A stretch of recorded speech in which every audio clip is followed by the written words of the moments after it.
Hai semuanya, gimana kabar kalian? Semoga selalu dalam keadaan baik. Jadi welcome back di segmen Analisa Pagi. Teman-teman, di video kali ini kita akan update untuk news dan juga pergerakan dari market, khususnya market Bitcoin. Kemarin kita dapat beberapa data soal izin bangunan, trennya bagus. Kemudian penjualan rumah baru juga masih terbilang bagus ya teman-teman buat sekarang. Tapi kepercayaan konsumen ini yang sedikit mengalami penurunan teman-teman. Kalau kita lihat dari datanya, kepercayaan konsumen ini adalah sebuah data yang mengukur di mana menjadi indikasi belanja konsumen yang memiliki peran besar terhadap aktivitas ekonomi secara keseluruhan. Semakin tinggi nilainya, semakin tinggi optimisme konsumen.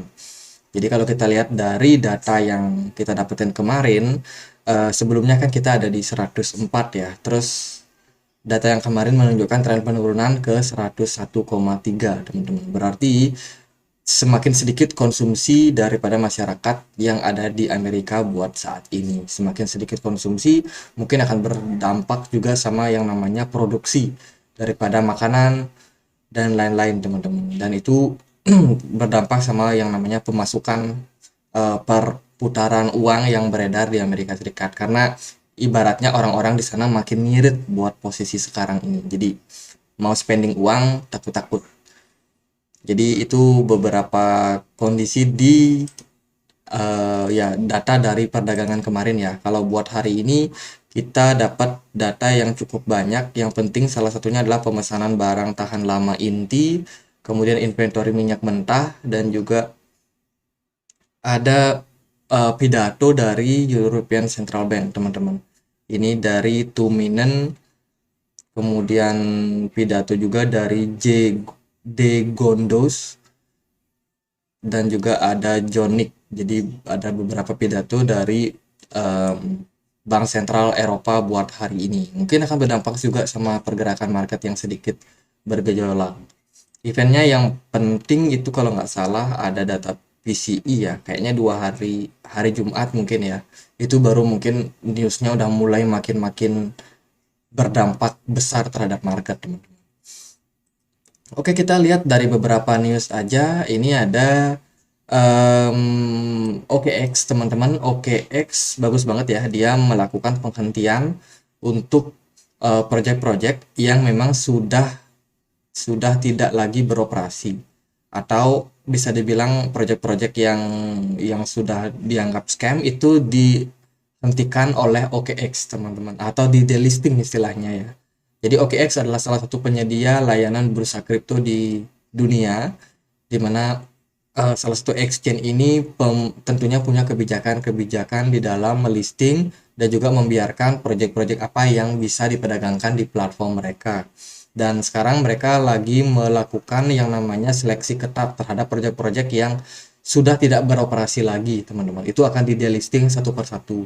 Maka kalau teman-teman ada yang invest atau ada yang punya aset di OKX, teman-teman mungkin ada hold koin-koin yang nggak jelas. Nanti kalau di delisting jangan kaget ya teman-teman. Tapi ini adalah upaya yang sangat baik ya. Jangan sampai memang koin-koin yang nggak jelas itu dibiarin begitu aja di platform mereka, teman-teman. Itu menyebabkan tidak efektif dan efisien ya. Jadi koin-koin mati juga masih bisa diperdagangkan, itu kan nggak seru, teman-teman. Jadi orang-orang yang baru masuk ke pasar kripto bisa jadi asal-asal beli koin ya, yang dibeli koin-koin mati. Tentunya pengalaman yang tidak menyenangkan bagi user baru. Jadi kalau di delisting itu akan menghemat space dan juga memberikan kesempatan untuk koin-koin baru yang punya project masih jalan yang bisa listing di OKX. Jadi ini merupakan sebuah upaya yang sangat baik dari exchange OKX. Terus Coinbase sekarang menggugat balik SEC, teman-teman. Jadi Coinbase meminta yang namanya klarifikasi terhadap Coinbase. Ini maksudnya apa? Kenapa mereka saat ini lagi diserang lah bisa dibilang oleh SEC. Jadi Coinbase menggugat balik SEC ya, teman-teman. Jadi ini beritanya, dan ya kita lihatlah, ini SEC memang suka bermasalah gitu. Koin dibilang sekuritas, exchange dibilang bermasalah, katanya melanggar ketentuan staking dan lain sebagainya. Jadi ya ini kasus masih sedang berlangsung. Semoga cepat clear ya, semoga yang namanya regulasi kalau memang diperlukan supaya jelas juga. Gary Gensler kalau nggak kompeten biar di kick aja. Jadi banyak banget drama yang dia bikin teman-teman. Terus Elon Musk ini baru aja menambahkan satu logo baru di Twitter mereka.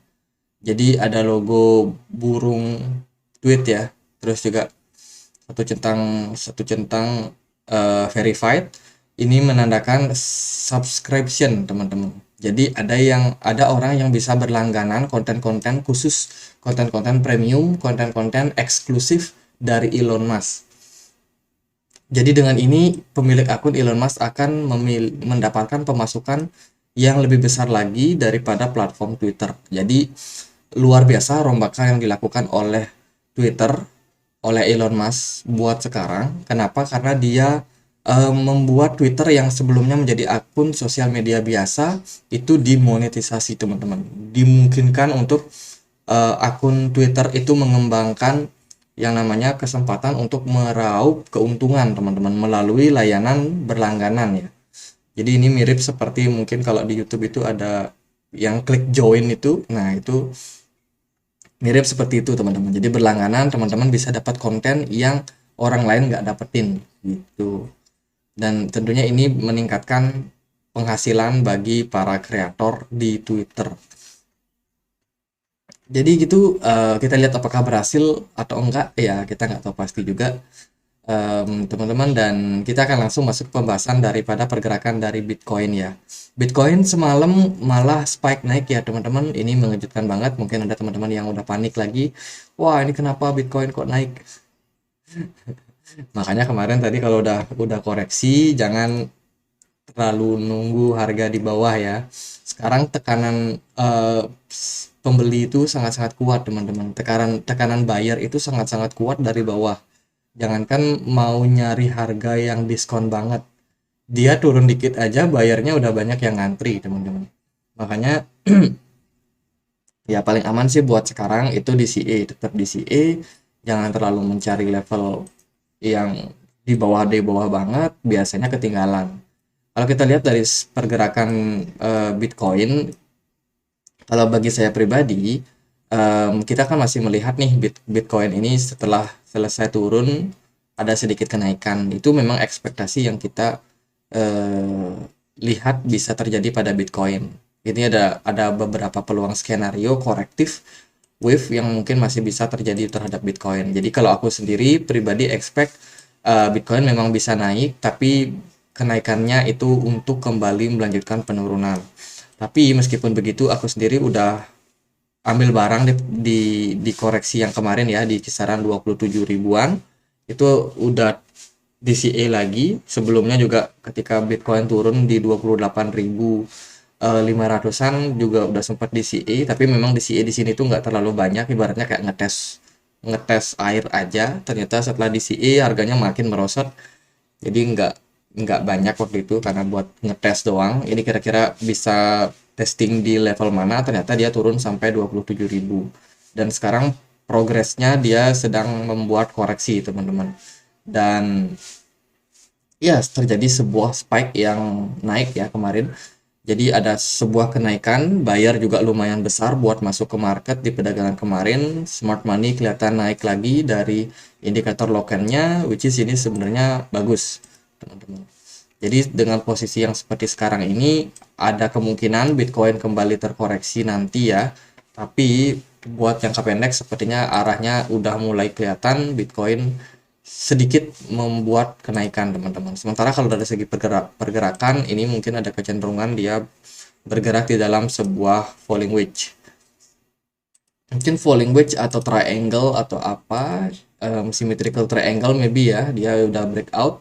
Dan sekarang breakoutnya justru malah naik teman-teman. Bitcoin ada di kisaran 28.200 something.